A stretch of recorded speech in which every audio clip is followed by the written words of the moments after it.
Why did you want to be an astronaut?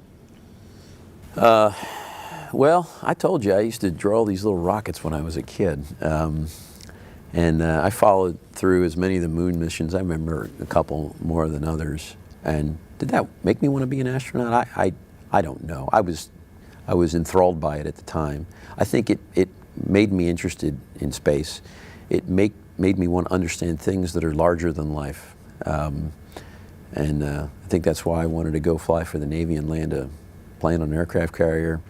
I had, when I was in college, some co-op assignments in a nuclear power plant. I just had this desire to understand things that just seemed too big to be understandable. Maybe that's where my desire to be an astronaut came from. I want to learn more about the whole Chris Ferguson story. Start by telling me about your hometown and what it was like for you growing up in Philadelphia. Sure. As you said, Philadelphia was my hometown. I was fortunate enough to be, I was born, raised, and got to spend, all of my grade school and high school years in one place, which was really nice. We had a close-knit community in Northeast Philadelphia. Still keep in touch with a lot of the neighbors and friends from high school. Went to school not too far away in downtown Philadelphia at Drexel, and very fond of those days. I was a big Philly sports fan. Loved the Phillies, loved the Eagles, loved the Flyers. Go Flyers! And then we, when Navy time came, we moved out, and really, I have a lot of family back there, and we miss the area, but haven't been back there in about 27 years right now. But a lot of fond memories. Did you get a chance to see it from space? Yeah, I did. On my last flight, we tried to. It was during the wintertime, and winter's always cloudy, but there was a particularly clear day.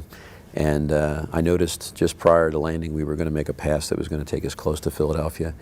And you don't spend a lot of time, you wish you spent more time looking out the window while you're up there, but you just unfortunately don't have the time to spend looking out the window. But this was an hour that we had, and I remember coming up on the Great Lakes and making out the Great Lakes, and then thinking, well, we're getting closer. And but little did I know how close we were, because I was able to look out while we were over the Great Lakes, and I saw the Chesapeake Bay, the Virginia coast, I saw Manhattan Island, Long Island, and eventually honed my way, and this is over the Great Lakes. I was able to pick all this out, and eventually found what I thought was the Philadelphia area, and we ended up passing about 100 miles to the north, but it was oblique enough that you could look out and you could make out. So yes, I did find Philadelphia from space. You could recognize it even at 100 miles. What sticks out? The rivers stick out. The airports stick out. You can find. So I define. I can say, there's the International Airport. There's Northeast Philadelphia Airport. Use the airports. They help. Bridges help too.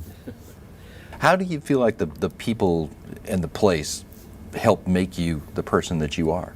Well, I owe a lot to my parents, of course. My parents extraordinarily supportive. Unfortunately, I lost my father at a very young age. I was 20 when he passed away, and a lot of folks have said to me, "Boy, what would your father think if he could see you today?" And he would have loved every moment of this. I'm certain of it.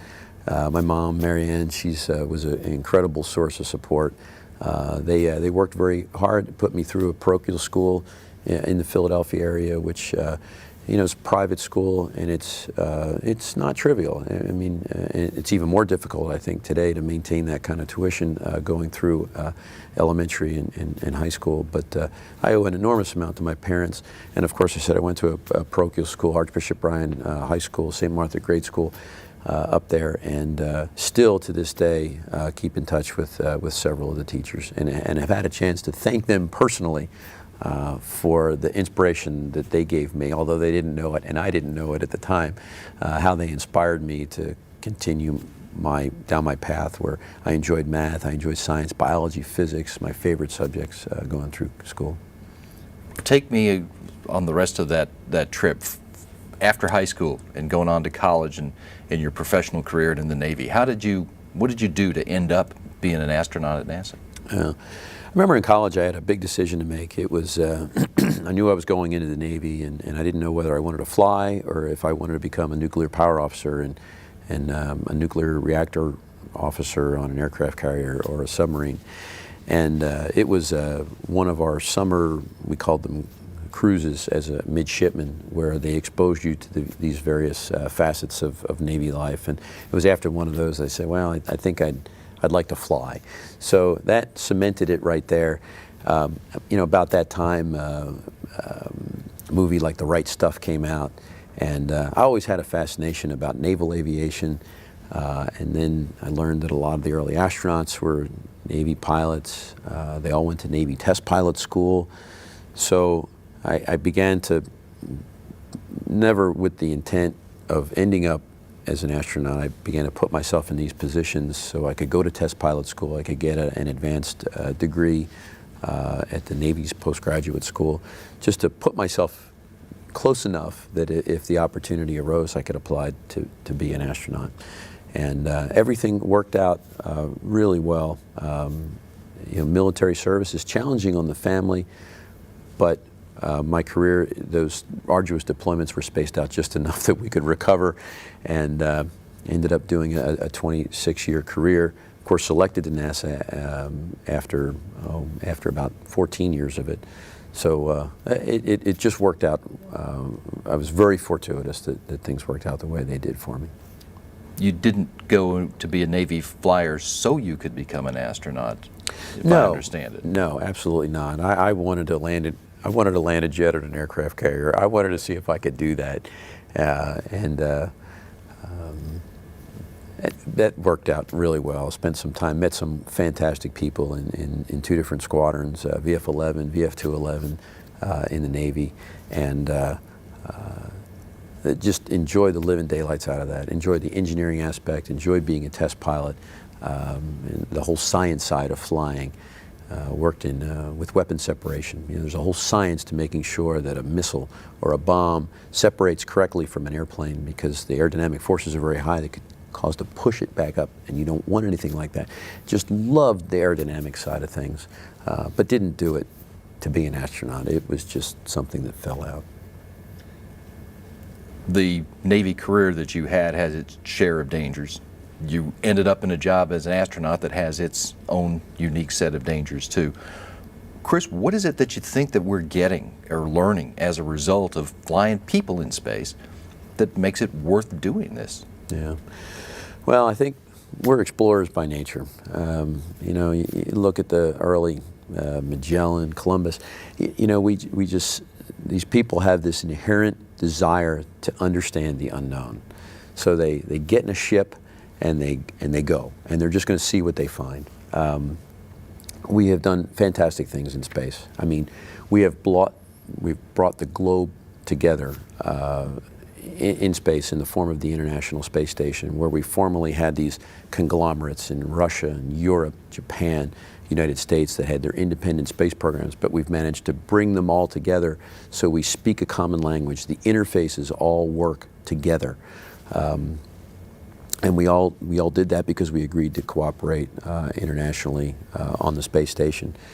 As far as what ultimately will this buy this, I'd like to think, number one, it inspires a generation of young folks. I mean, I was inspired by what we did in Apollo. I can hope that young folks today see what's happening on the space station, the medical research that we're doing, the research that we're doing on the environment, our ability to clean our own air, to take urine and recycle it and reuse it. These closed system things are very consistent with some of the environmental issues that we're going to face on the planet Earth over the next 100 years or so. And we're pioneering all these in space right now. We're learning how to support humans in very unforgiving environments. So, I mean, I could continue. The list goes on, but we have a home up there, and we're destined to be up there, and we're destined to go beyond low Earth orbit, perhaps set up a colony on the moon and go on to Mars.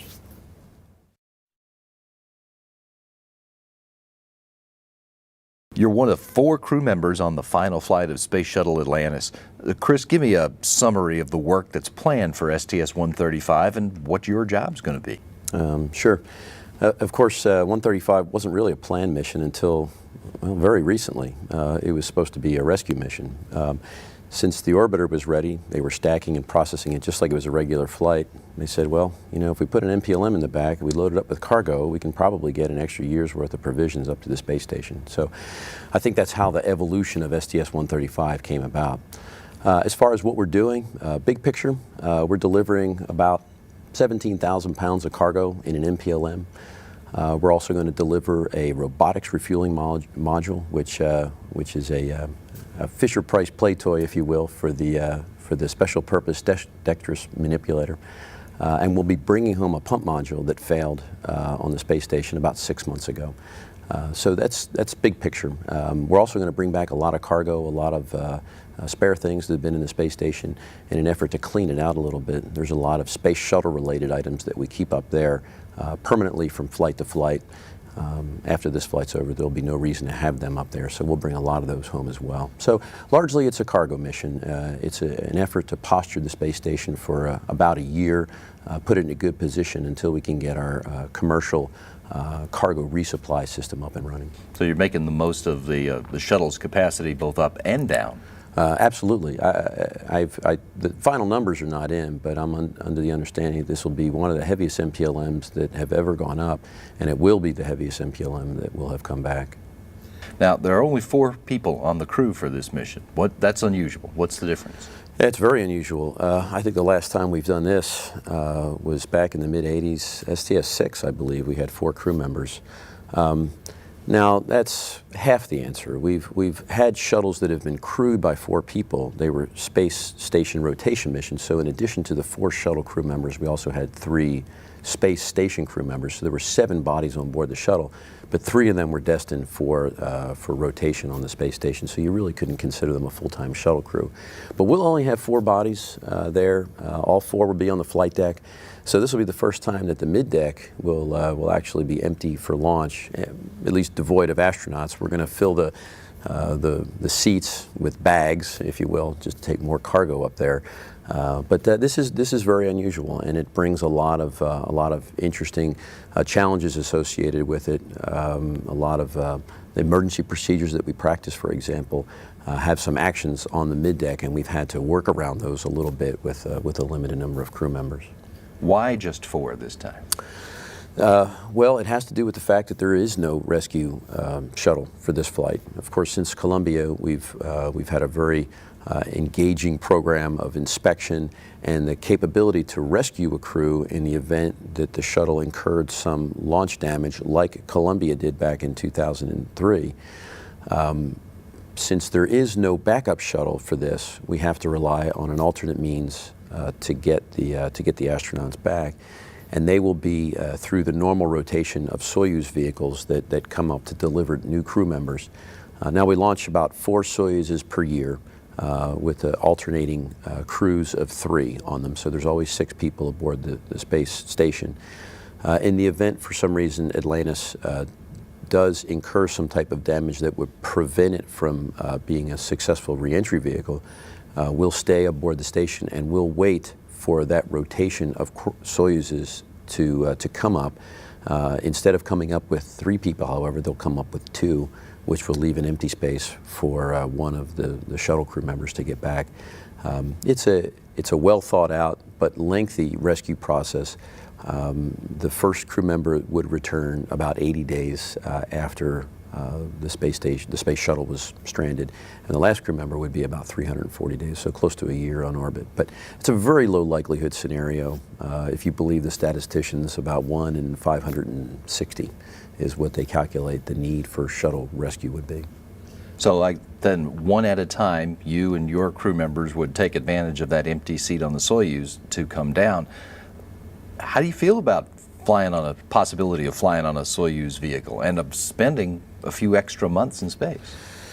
Well, I think, we take these things in stride. I mean, we've all accepted this. I think it would, in an interesting sort of way, it would be an easy way to get a space station increment without the 1.5 or the 2.5 years of training. Not, of course, that we would want anything like that, because there are people that have trained for years for those positions, and we certainly wouldn't want to take them from them. But as far as the preparations that have gone on to get us ready, the NESC, the NASA Engineering Safety committee has put together an excellent plan that showed the Space Missions Directorate that we are ready to do this. We have extra Russian language training. We've received extra space station systems training. We've been fitted for Sokol suits and IELKs, the seat that we return in on the Soyuz.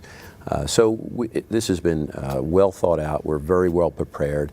We wouldn't necessarily be considered full-time Russian Soyuz crew members, but we could fulfill a role as a rescuee with very little difficulty. So it's a well thought out plan. You've been asking people about what it's like to come home on a Soyuz? I have, and it floats around our office a little bit, what it's like to come back. I think it would be an interesting experience. Of course, we'd much rather come back on our space shuttle, but we're prepared to come back on the Soyuz if we have to. Each of the members of your crew has been to the space station at least once before, and Sandy Magnus has completed a long-duration mission there. How's all that experience helped you guys in getting ready for this flight? Mm-hmm. I'll tell you, Sandy's experience on board has just proven to be invaluable. Of course, she went up with me and our crew on STS 126, so I'm very familiar with Sandy, and she really brings just a wide array of skills based upon her time on board. So if Sandy says something about the space station, we generally listen to it.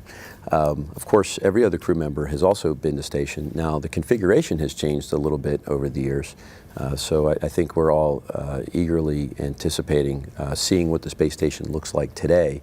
But we have been able to waive a little bit of our training by virtue of some of the experience that we've had. And that's also been kind of a crucial component of having this crew of 4, is that we do, since we do have some experience on the station already, we've been able to absorb a lot of that added training and actually cancel some of it because we've been up there before and we are familiar. What are you looking forward to about that's different on the station to see this time around? I want the $1 million view out of the cupola. That's what I want to see. When I was up there last, Node 3 wasn't there, the cupola was not there, the PMM was not there. So the station has expanded in a lot of great ways. But of course, that cupola is a view to behold, and I'm looking forward to experiencing that. As you said, this flight carries, well, a shuttle full of supplies for the International Space Station. Give us a sense of the kinds of different things that you and your crewmates are bringing to orbit this time. Of course, we have the MPLM. The MPLM will have about 15,000 pounds of cargo inside it. And we have the middeck, and the middeck will hold about another 8,000 pounds of cargo. In the MPLM, I looked at the list yesterday. We have a lot of clothing, a lot of food, to the tune of about 4,000 pounds. And of course, we want to put the space station in a good position to be self-sustaining for up to a year, and that's about what it takes. We're also taking a lot of environmental supplies. Of course, we have the urine processor on board, and that requires a fairly scheduled and systematic delivery of filter tanks. What they call them RFTAs. It's a urine collection tank. So we'll be taking 6 or 7 of those. A lot of other components for the environmental system. I think a hydrogen dome on there, which is a part of the OGA, the oxygen generating assembly. Other components just for daily life aboard the space station. We'll be bringing back an awful lot as well. We'll be bringing back a heat exchanger, and then, as I had mentioned, a lot of the components that were stationed full-time aboard the ISS. Just to support the space shuttle, we can bring that all back with us. So, like I said, in addition to delivering an awful lot of cargo, we're also hoping to offload trash, maybe things that could be repaired and sent back up on the ATV or the HTV at a later date. Now, the logistics modules, the MPLMs, have been installed on the underside of Unity, lately on the underside of Harmony, on the Node 2. But this would be the first time you have to install one while that PMM is in place. How does that change the how you go about installing an MPLM with that new component there? The installation procedures are very similar. What's interesting, and I didn't realize this until we got into the planning of the mission, is that the space station software was never designed to accommodate more than one logistics module. It always assumed there would be one on board. Of course, with the PMM there permanently, that is one logistics module. So we're going to add another one, and we've had to perform a little, I guess, sleight of hand to get the space station to believe that there's actually two logistics modules on board. And I think the ultimate plan will be that we'll timeshare communication with them, so we can turn one on so it can be monitored for health and status by the ISS computers, and then we'll turn that one off and turn the other one on. So that's been the one interesting facet. But as far as procedurally, we're going to pull it out of the payload bay and install it on the Node 2, which is the most forwardmost module, on the nadir port on the bottom, which it'll look just like the PMM. It'll be about 40 or 50 feet forward of it, though. So it doesn't interfere with the arm operations, or? No, we don't anticipate it. Well, another big event that is happening on this flight, on Flight Day 5, is going to be a spacewalk. Although this one's going to be conducted by two of the station crew members rather than shuttle crew members. Why the change in assignment? Yeah. Again, we get back to the 4 crew members. We just don't have the resources. Usually, when you stage an EVA, when a shuttle is there, it's an all-hands evolution with 6 or 7 crew members. If you just kind of count the bodies, you have someone has to suit up the EVA crew members to get them out the door. Somebody is usually the choreographer, what we call the IV, intravehicular officer aboard the shuttles. That's 2. We usually have 2 more bodies supporting the EVA for robotics, because most EVAs do need some form of robotic support, and this EVA is no exception. So you can see just by counting, we've already used up our 4 crew members right there. So we thought, what a better resource to use than the station crew members that are already there, which of course are Mike Fossum and Ron Guerin. And it was kind of a marriage made in heaven. Ron and Mike have done an EVA together before. They're very accustomed to one another. They're experienced, so it just seemed to work out perfectly to bring the station crew member into the shuttle docked operations and let them do the EVA. So that's how we focused on that. When shuttle crew members have done spacewalks, station crew members have been part of the team as well. So it's just a rearrangement of the assignment. Yes. Well, in a lot of these EVA situations, some of the station crew members will progress during the EVA with their normal timeline and not be too involved. Occasionally we will bring them in and they will be involved, however, usually in the suit up and the IV portion of things. But now, I mean, we're one integral team, all 8 of us, if you will, while we're on board. Okay, so what's going to happen during this spacewalk? When Fossum and Guerin go outside, what are they going to do, and what part are you going to play? Okay. Well, first, since my part comes in early, we'll get them all suited up in the airlock, and we'll get their tools on board. We'll let them get out, and then I'm essentially free for the balance of the 6 hours of the spacewalk. I'll probably go into the MPLM and start transferring a lot of the elements out. What Mike and Ron are tasked to do, with Rex Walheim acting as the IV, who will be on the shuttle. He'll be choreographing the EVA for them.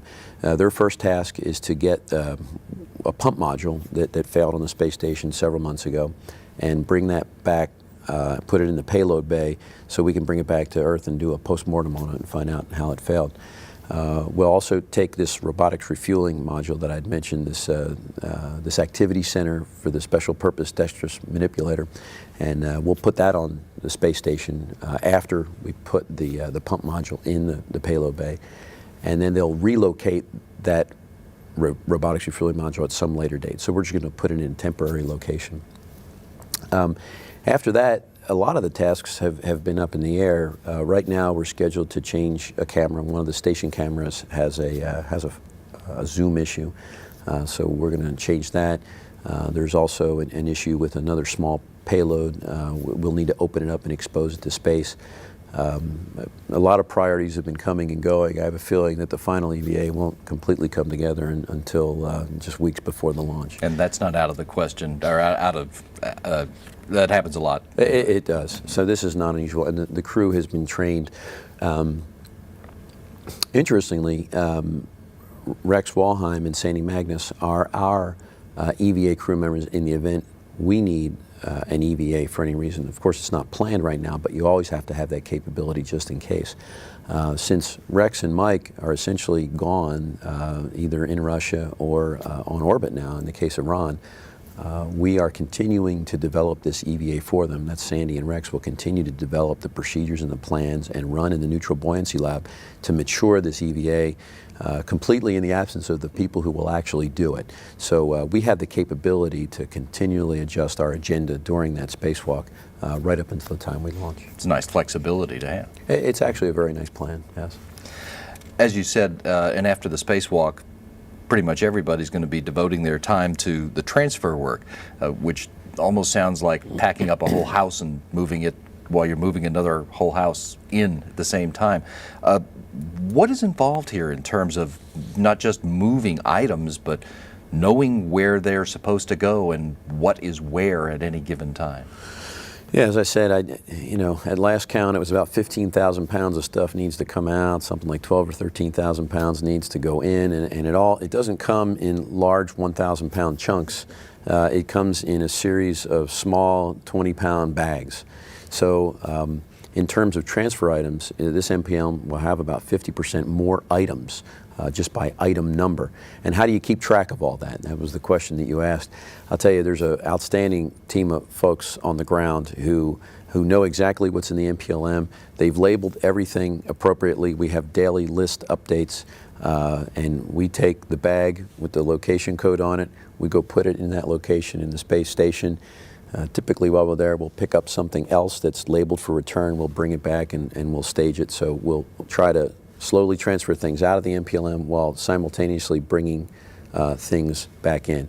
It's an incredibly efficient process, but you would never know it to look at it on the first couple days. It's only until the last day or so that it really begins to come together, and you realize that slowly but surely, bag by bag, you're doing this giant dance as you get things in and out of the MPLM.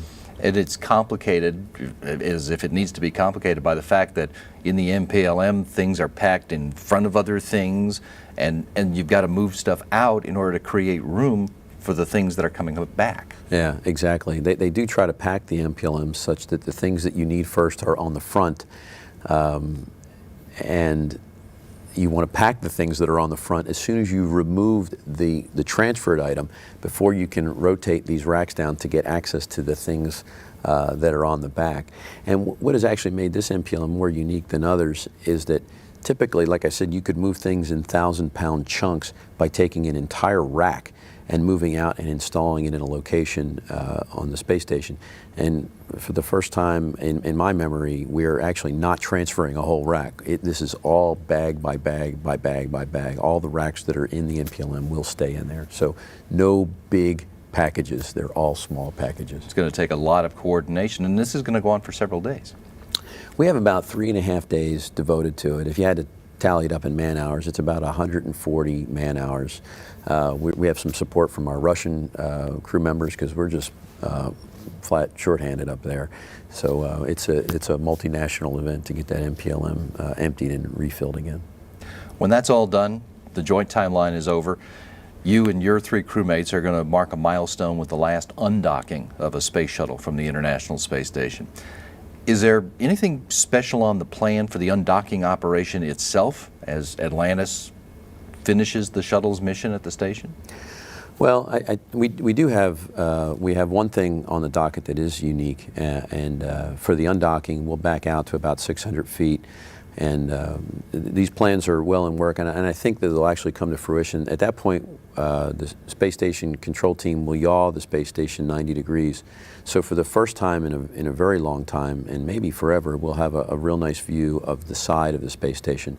We've all been very accustomed to these views where the space shuttle will do a 360-degree fly around, but it always flies around along the axis of the station. So we have great views, but they're the same repetitive views from the same axis. We always see the front, we always see the back. And you see the top and the bottom. Now what we'll do is we'll rotate the station 90 degrees to the side and we'll fly around that way. so we get to see the side views, and it'll be, I'm sure they'll make some spectacular photos, but it also has very sound engineering value in that prolonged exposure to the space environment does eventually wear on these items. There's little micrometeoroid orbital debris hits around station that we can document very well, but we haven't seen the side of station in quite a while. So we're certainly hoping that this will come too, and I think it'll be a real nice cap, because we just really won't have many options like this in the future, and being that it's the last shuttle to leave, we should take full advantage of it. Along with that documentation, is there anything else you're going to be keeping your eyes peeled for as you make that last fly around in the final separation? Well, I'm sure there'll be a lot of inspirational reflections on the history of the shuttle and the space station. Of course, the station couldn't exist in the current form that it is today without the shuttle that did the lion's share of the heavy hauling up there. As far as we'll keep keeping our eye out for, we want to make sure Sandy's on the right side of the hatch. Of course, she enjoyed her time on the space station, but we're really going to need her. We're going to be very busy after we undock, and we want to make sure everybody's on board. So it'll be an emotional moment, I think, for a lot of folks who have seen the shuttle essentially build the better part of a space station, and to know that this will be the final time it leaves. And I'm sure we'll have some good words for that.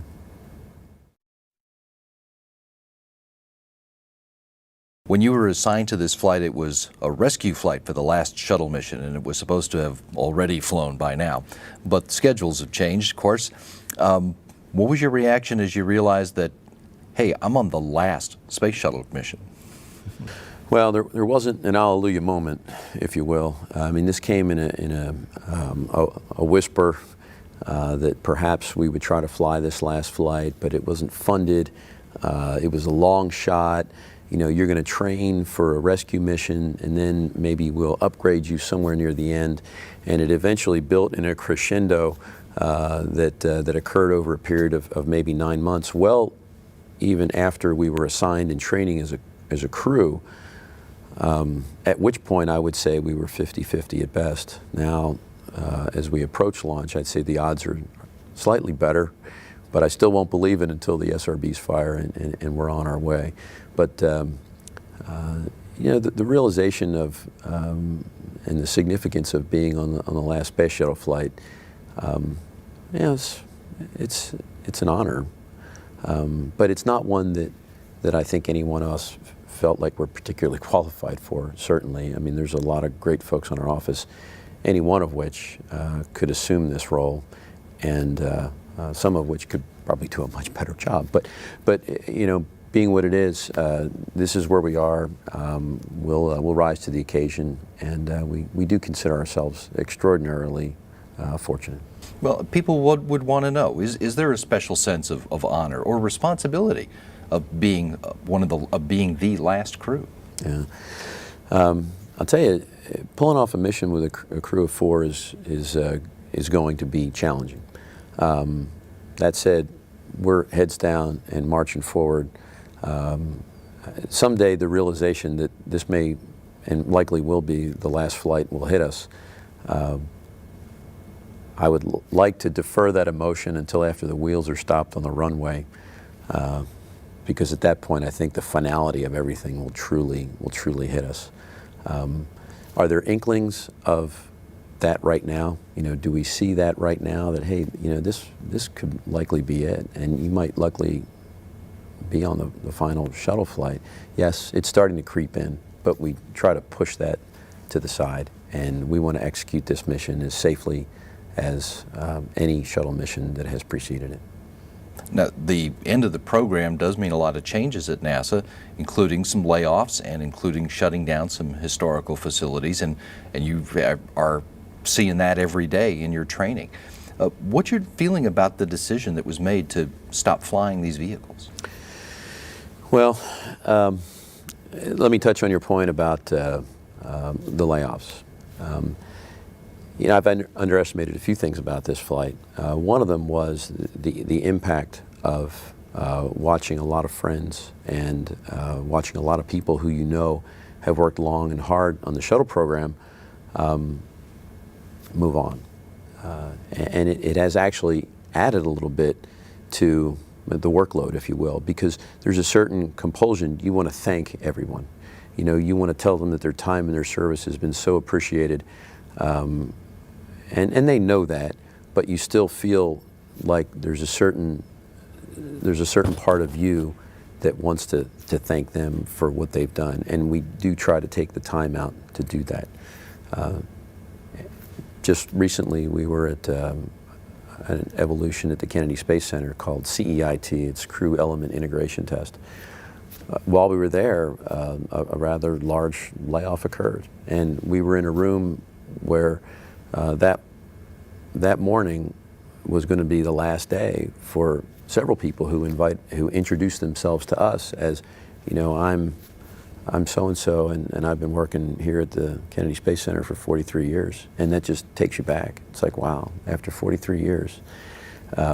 So it's been an emotional time for the people, of course, who are getting ready to leave, and it's been kind of it's been emotional for the crew too to see them go, because you know they have families.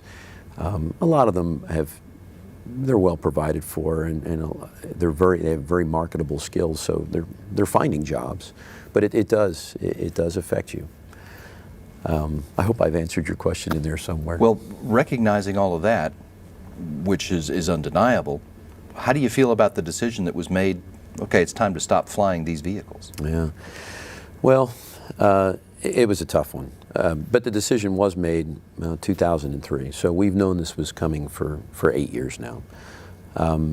There's two camps out there. One camp says you can continue flying the shuttles for another 10 years, no problem. They're healthy. They're relatively young. They were designed for 100 flights. Some of them have only flown 33, 35 flights.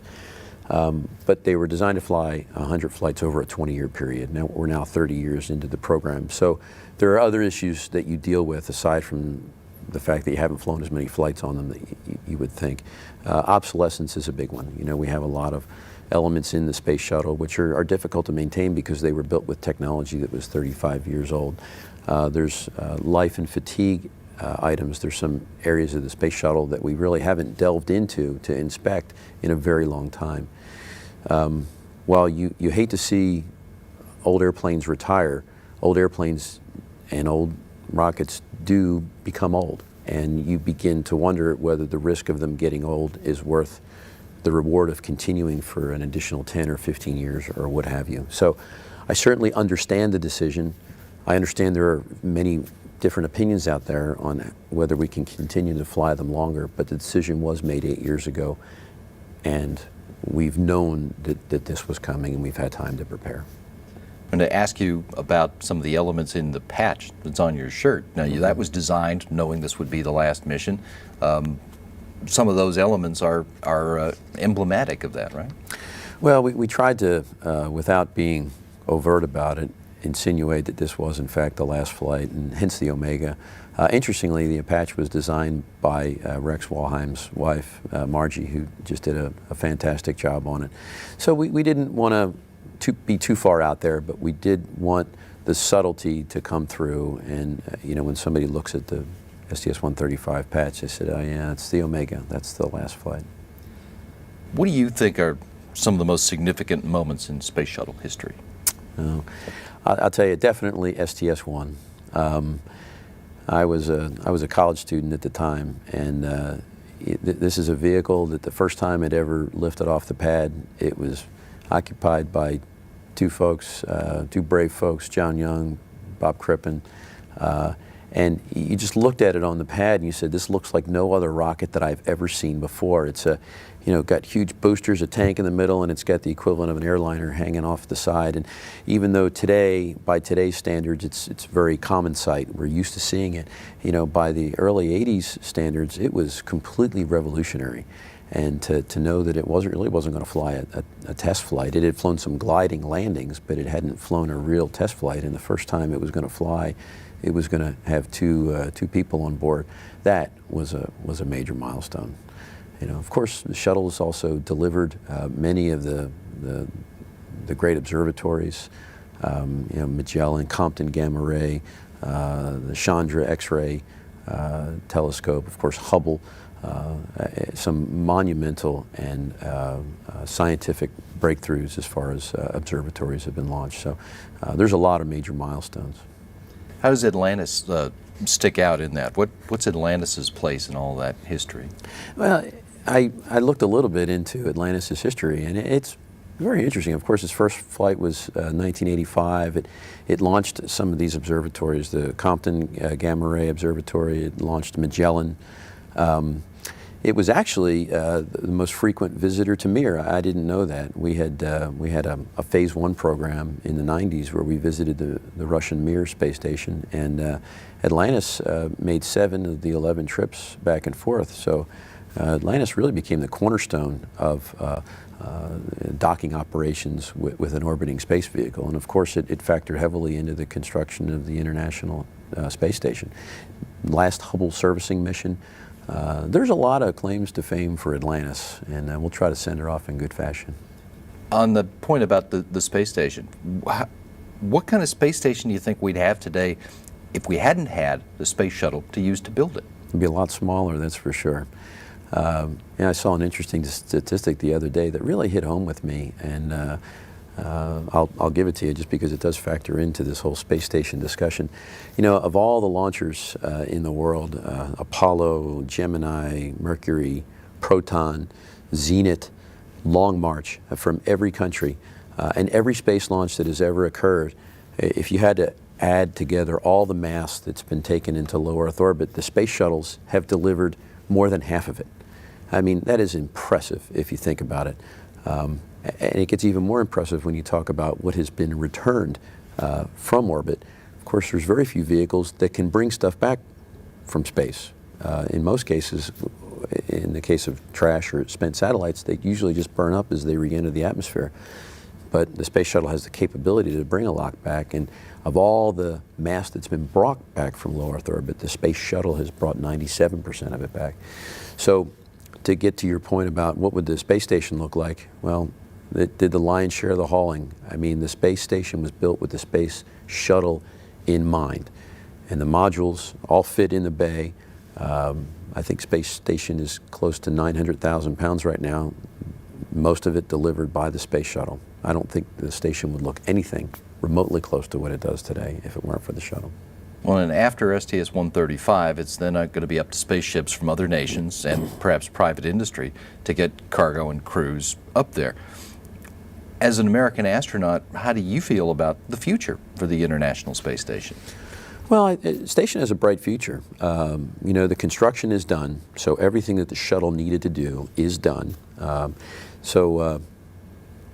It's really logistics support at this point. And I think our commercial partners can pull that off. Of course, they haven't demonstrated that capability yet, but SpaceX, Orbital are making strides in that direction. SpaceX has had a successful orbital flight, and it's actually had a re-entry that was very successful as well, where it landed in the Pacific Ocean. So we are making steps in that direction. Of course, we have our international partners too. ATV, the Autonomous Transfer Vehicle, which is a European product, and HTV is a Japanese product, which have performed flawlessly as well. So as far as the long-term health of the space station, I think it's positioned very well logistically. STS-135 will get it in that great shape. Just to count, you know, we always hope for the best, plan for the worst. So we'll put a bunch of things on station to get it in a good spot, just in case we have some hiccups along the way for some of our commercial providers. What's your favorite memory from the space shuttle era? Yeah, I had to think really hard about this one. There's a lot of them, and a lot of them just involve the thrill of getting to fly on a couple space shuttle flights. But if I think about it in terms of engineering challenge, things that were really out there, real-time planning, how did the shuttle demonstrate its flexibility as a reusable spacecraft? I'd have to focus on STS-49, where we had a problem grabbing an Intelsat satellite. The grapple fixture, of course, the Intelsat satellite was stuck in a bad orbit, and we had to go do something about it. So we sent 3 spacewalkers out, unprecedented, never done that before, and they just stood in the payload bay and they just grabbed this huge satellite and they plugged it in, and they did all the work they needed to do to it and sent it on its way. And I think that just epitomized the flexibility of what the space shuttle is all about. How is the work of the shuttle program going to be remembered? Something like that, you think? Or? Well, I think shuttle program is extraordinarily flexible. I think when we started, we didn't really have the space station, and it was in mind, but it wasn't on paper. And of course, the way that the Mir program was brought in the middle, again, demonstrates how flexible it was. We had this platform that could go up and down on a routine basis, and we didn't quite know exactly what we were going to do with it for its 20 or 30 or 40-year history, but we have managed to adapt it to be so many different things over that period of years. I think that if you look back on it, you would say that that is its true hallmark, is its flexibility. Remember where you were when STS-1 took off? You betcha. I remember exactly where I was. I was a young engineering student. I was at Drexel University, and I was a mechanical engineer. I wanted to be a pilot. I wasn't a pilot at the time, but and I was just fascinated by this kind of stuff ever since the Apollo days. I remember being, a kid and drawing these Apollo rockets. And here was something completely different. That said, it was a couple boosters with a tank in the middle and this equivalent of an airliner hanging on the side. It was the most ungainly thing you could ever imagine. And boy, I wanted to see this thing launch. So I'd go from class to class. And I think there was one cancellation where they scrubbed it for 24 hours. And I'd kind of try to update myself. And I remember watching it on this color television in one of the lounges at school there. And I remember my first reaction. Remember how the Apollo would kind of lumber off the pad? It was this slow buildup of momentum, and the space shuttle just jumped off the launch pad by contrast. And then, of course, it went through this pre-programmed roll maneuver, and nobody really knew what to expect. I mean, we had never seen it before. We didn't know what it was supposed to do. And after seeing it pop off the pad like that and go through this roll motion, I was like, I don't think it's supposed to do that. Of course it was, and the rest is history, but I remember exactly where I was for the first launch. Destinations for the space shuttle have changed a lot in the 30 years since STS-1 kicked off that era. Where do you think we're going in the next era of space exploration? Yeah, that's a tough one. I don't know. If you had asked me 2 years ago, I'd say we're going back to the moon and we're going to stay there for a long period of time. Of course, that was Project Constellation. That since has been canceled. I believe there's an asteroid in our future. Don't really know. I think that the moon is a great destination. I think that we should consider that. Ultimately, I'd love to see us shoot for Mars. Of course, Mars is always 20 years in the future, and that's where it's been for the last 40 years. It's been 20 years in the future. I think we belong on Mars, and I assume you're referring to human exploration, and I'd like to consider that as a long-term goal for the space program, to put humans on Mars.